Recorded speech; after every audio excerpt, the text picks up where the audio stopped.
Gusto ko mag-quick haul ngayon. Nung isang araw, meron akong an hour lunch break. Yung sa store na pinapasukan ko, may malapit na store ng mga damitan, something na cheaper.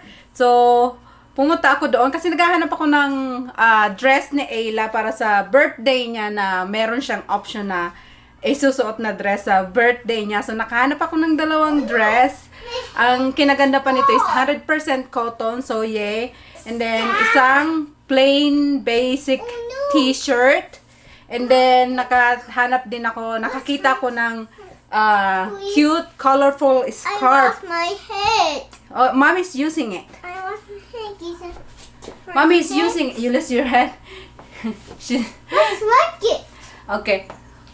Nilalaro niya kasi palagi tong tripod ko. So, may isang ditong Okay. nilalagay ko siya. Hinahanap niya. Gamit ko ngayon. Mamaya, okay? Saglit lang. And then, ito yung bet kong isuot niya sa birthday niya. Kasi sinukat ko na to sa kanya. Sobrang cute ng fitting sa katawan niya. And then, nagandahan ako sa embroidery niya. Tsaka yung collar. Tsaka yung floppy sleeve. Sobrang cute. Ayan siya. Very cute dress. 100% cotton.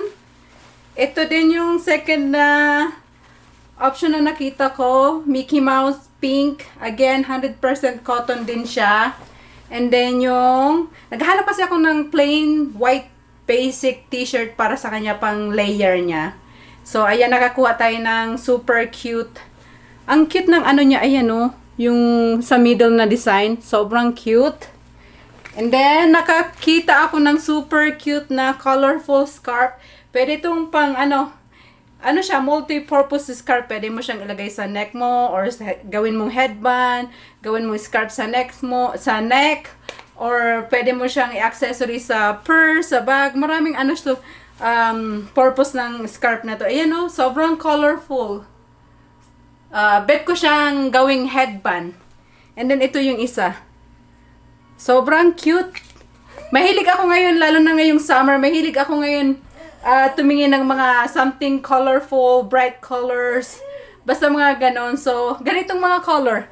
Kahit sa top, pag tumitingin ako, gusto ko yung mga makulay na damit.